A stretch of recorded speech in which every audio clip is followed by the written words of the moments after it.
Kumusta sa lahat? Maligayang pagdating sa aking mga kaibigan, kasama ko kayo sa isang magandang video.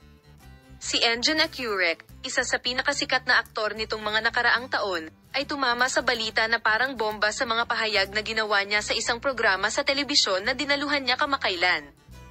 Ang mga komento ni Engin Ecurek tungkol sa mga kababaihan ay nagdulot ng matinding galit sa social media at binaigo ang ilang mga tagahanga. Habang sinagot ng sikat na aktres ang tanong tungkol sa relasyon ng lalaki-babae at mga tungkulin sa lipunan, mas masaya ang mga babae sa ilang tungkulin. Ito ay nasa kanilang mga panalangin. Sabi, ang mga pahayag na ito ay inilarawan bilang sexist at reaksyonaryo ng mga manonood at gumagamit ng social media. Matapos ang mga pahayag na ito ni Engin Ecurek, ang mga social network ay nag-uumapaw.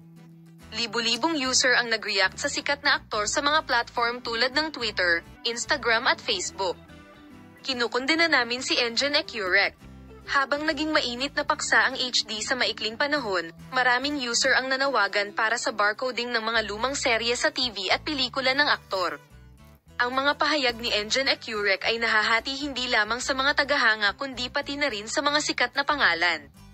Habang ang ilang mga sikat na pangalan ay nangatwiran na ang mga salita ni Engin Ecurek ay mali ang interpretasyon, ang iba ay hayagang pinuna sila.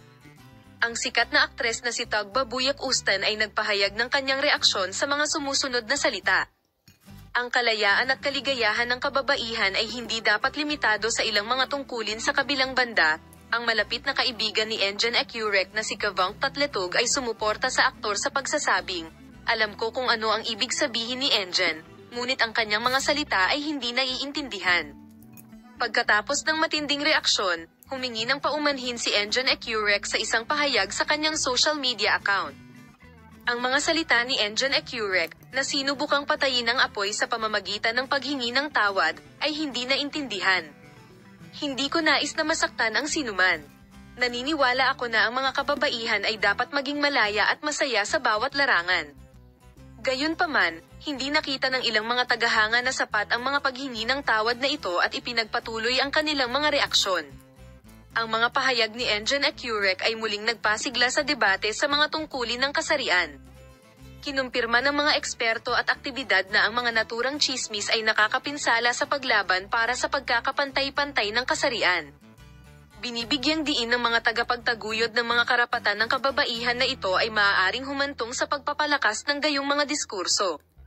Ang insidenteng ito ay muling nagpakita ng malaking impluwensya ng media at celebrity sa mga isyong panlipunan.